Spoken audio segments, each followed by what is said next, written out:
సినిమాలో ఒక డైలాగ్ ఉంటుంది, ఎట్టా ఉండేవాడు ఎట్టా అయిపోయాడు అని చెప్పి. ప్రెసెంట్ ఇషాన్ కిషన్ చూస్తుంటే అలానే అనిపిస్తోంది. కరెక్ట్ గా ఒక 2 సంవత్సరాల క్రితం రెండెందుకే ఒకటి చాలు, రిషబ్ పంత్తో పోటీ, ఓపెనర్స్ లో శుభ్మన్ గిల్ తో పోటీ, ఇలా పోటీ పడుతూ టీంలో ప్లేస్ సంపాదించుకున్నాడు. తీరా చూస్తే ఇప్పుడు ఎటూ కాకుండా వెళ్ళిపోయాడు.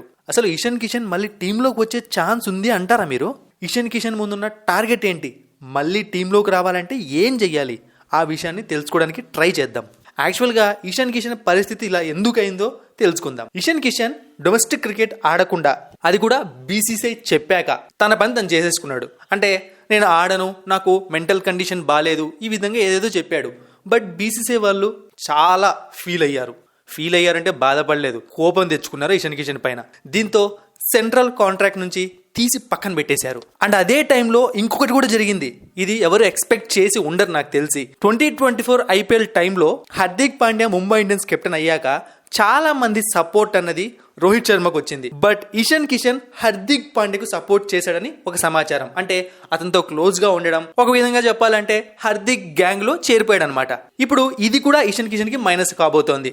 ఎందుకంటే హార్దిక్ పాండ్యా ఒకవేళ T20 కెప్టెన్ అయ్యి ఉంటే ఇషాన్ కిషన్ మళ్ళీ టీంలోకి రావడానికి కొంచెం ఈజీ అయ్యేది. ఇప్పుడు హార్దిక్ పాండ్యా పరిస్థితి ఘోరం అయిపోయింది, కేవలం ప్లేయర్ అయిపోయాడు. మరోవైపు గౌతమ్ గంభీర్ ఏమో తనకిష్టమైన ప్లేయర్స్ ని బ్యాక్ చేయడం మొదలు పెట్టాడు. సో ఇప్పుడు ఇషాన్ కిషన్ సెలెక్టర్లకు చాలా దూరం అయిపోయాడు. మళ్ళీ సెలెక్టర్లకు దగ్గర అవ్వాలి అంటే ఇషాన్ కిషన్ రెగ్యులర్ గా డొమెస్టిక్ క్రికెట్ లో అద్దర కొట్టాలి, చించి పడేయాలి. అప్పుడే ఇవన్నీ దాటుకొని టీంలోకి రావడానికి ఒక్క ప్లేస్ ఉంటుంది.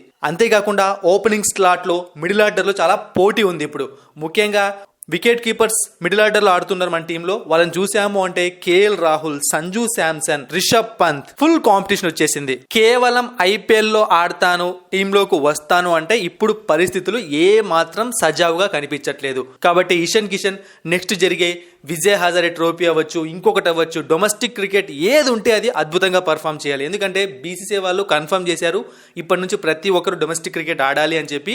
ఇంపార్టెంట్ ప్లేయర్స్ తప్పితే వాళ్ళ ఫామ్ ని అక్కడే మానిటర్ చేస్తామని చెప్పారు. సో చూద్దాం మరి ఇషాన్ కిషన్ దీన్ని ఎలా యూస్ చేసుకుంటాడో, ఏం జరుగుతుందో.